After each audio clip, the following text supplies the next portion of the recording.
پھر حضور نے ایک تیسری جگہ فرمایا کہ حاجی اس کی مغفرت ہو جاتی ہے.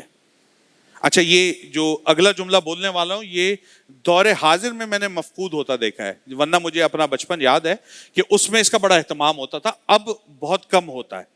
حضور نے فرمایا حاجی اس کی مغفرت ہو جاتی ہے, اور حاجی کے لیے جس کے لیے استغفار کر دے, حاجی جس کے لیے استغفار کر دے اس کی بھی مغفرت ہو جاتی ہے. تو ہوتا یہ تھا ماضی میں, ہمیں بہت اچھی طرح یاد ہے, جو بڑی عمر کے لوگ ہیں وہ جانتے ہیں کہ جب کوئی حج کر کے آتا تھا تو ایک تو لوگ ایئرپورٹس پہ جاتے تھے اس کو ریسیو کرنے, ٹھیک ہے, اور سمندری سفر ہوتا تھا تو وہاں پہ جاتے تھے, پورٹس پہ جایا جاتا تھا ان کو ریسیو کرنے, اور خاص طور پر ان سے ایئرپورٹ کے اوپر دعائیں کروائی جاتی تھی, کیونکہ اس وقت تک وہ دنیا داری کے معاملات میں انوالو نہیں ہوتے تھے. یعنی کہ واپس آنے کے بعد اس کی توجہ اپنے کاروبار پہ نہیں گئی, ابھی اس کی توجہ اپنے بیوی بچوں پہ نہیں گئی, اس کی توجہ ابھی دیگر معاملات پر نہیں گئی, یعنی وہ گناہ کے کام اور غفلت کے کاموں میں ابھی تک مبتلا نہیں ہوا. تو وہ جیسے ہی آتا تھا تو باقاعدہ حاجیوں کو ریسیو کیا جاتا تھا اور ان سے دعائیں لی جاتی تھی. اور ورنہ کم از کم 30-40 روز تک, کیونکہ ایک حدیث میں 40 دن کے الفاظ بھی ملتے ہیں, تو لوگ باقاعدہ ان کے گھروں پر جاتے تھے. اچھا طریقہ کیا ہوتا تھا یہ, کیونکہ تربیتی نشست ہوتی ہے, جمعے کے خطبے کا مراد چیخ چلہ کی تقریریں نہیں ہوتا, بلکہ اس سے مراد سیکھنا اور سکھانا ہوتا ہے نا. تو یہ سیکھنے کی باتیں ہیں. ماضی میں ہوتا یہ تھا کہ جب لوگ حج پہ جاتے تھے تو جانے سے پہلے وہ حاجی بھی اپنے تمام رشتہ داروں کے گھر جاتا تھا, تمام دوستوں کے گھر جاتا تھا, اور ان سے جا کے اپنی غلطیوں پر معافی مانگتا تھا. ان سے جا کر اپنی غلطیوں پر معافی مانگتا تھا. جی میں سفر پر جا رہا ہوں, میں نے کوئی آپ کا دل دکھایا ہو, کوئی چغلی کی ہو, غیبت کی ہو, کوئی بات ہوئی ہو, آپ کو بری لگی ہو, تو اب میں مبارک سفر پہ جا رہا ہوں, آپ دعا کریں میرا سفر اللہ قبول کرے, مجھے معاف کریں, وہاں جا کر میں آپ کے لیے دعا کروں گا. اور پھر جب وہ واپس آتا تھا تو لوگ اس سے ملنے جاتے تھے اور کہتے تھے اب تو پاک صاف ہو کر ہے تو ہمارے لیے دعا کر.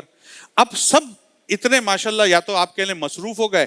یا شاید اتنے پاکیزہ اور طاہر ہو گئے کہ نہ اب اس کو دعا کی ضرورت ہے نہ دوسرے کو دعا کی ضرورت ہے, ٹھیک ہے نا. تو نہ اس کو ضرورت ہے کہ وہ اپنی غلطیاں بخشوائے. اچھا آپ کو یہ بات تو پتہ ہے نا, جو حقوق العباد ہیں وہ تو اپنی جگہ قائم رہتے ہیں. اگر آپ نے کسی کا پیسہ کھایا ہے تو 900 چوہے کھا کے اگر بلی حج کو چلی گئی تو اللہ کیا تو اس کا جیسے نہیں قبول ہوگا, یہ تو طے شدہ بات ہے. اور بے شمار احادیث میں بھی یہ بات موجود ہے, بزرگوں کے واقعات میں بھی یہ بات موجود ہے کہ جی 6 لاکھ لوگوں نے حج کیا ہے اور صرف 6 لوگوں کا حج قبول ہوا ہے. تو وہ جو باقی کے تھے 5,99,000 اور 994 لوگ, ان کا حج کیوں رد ہو گیا؟ وہ ان حرکتوں کی وجہ سے تو رد ہوتا تھا کہ آپ نے جب اس کے آداب ہی ملوز خاطر نہیں رکھے, آپ نے جب اس کی آداب کو ہی سامنے نہیں رکھا, حقوق العباد آپ نے سارے 2 نمبری سے پیسہ کمایا,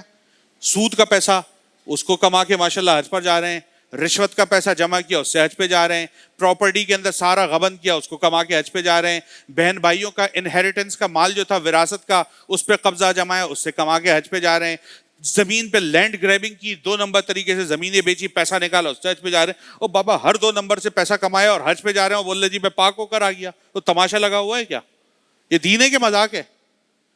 تو یہ والے جتنے حاجی ہیں تو ان سے تو اللہ ہمیں پناہ دے, وہ حاجی نہیں پاجی زیادہ ہیں. لیکن ہمارے بزرگوں کا جو طریقہ تھا, جو متقی پرہیزگار اللہ والے لوگ ہوتے تھے, ان کا طریقہ یہ ہوتا تھا کہ جانے سے پہلے رشتہ داروں میں جاتے تھے, دوست احباب میں جاتے تھے, ان سے جا کے باقاعدہ اپنی غلطیوں پر, خطاؤں پر, کوتاہیوں پر, چرب زبانی پر, سخت لہجے پر معافی مانگتے تھے. ٹھیک ہے نا کہ یار ہم سے غلطی جو بھی ہوئی آپ اس کو درگزر کریں, معاف کریں, میں سفر پہ جا رہا ہوں, وہاں میرا وعدہ میں آپ کے لیے دعا کروں گا. تو یہاں والا بھی اس کو محبت سے گلے لگا کے بیچتا تھا, جب وہ وہاں جاتا تھا اس کو یاد ہوتا تھا یار میں ابھی بخشوا کر آیا ہوں اس سے اپنی غلطیاں, تو ایسا نہ ہو کہ واپس بدتمیزی کروں. پھر وہ دعائیں مانگتا تھا, اور جب واپس آتے تھے تو لوگ ان سے دعائیں کراتے تھے. تو حضور نے اسی طرف اشارہ کیا, اور یہ بڑی اہم حدیث ہے کہ نبی علیہ السلام نے فرمایا کہ جو حاجی ہے اس کی بھی مغفرت ہوتی ہے, اور جو حاجی جس کے لیے استغفار کرتے اللہ اس کی بھی بخشش فرما دیا کرتا ہے. تو اس بات کا اہتمام کرنا چاہیے.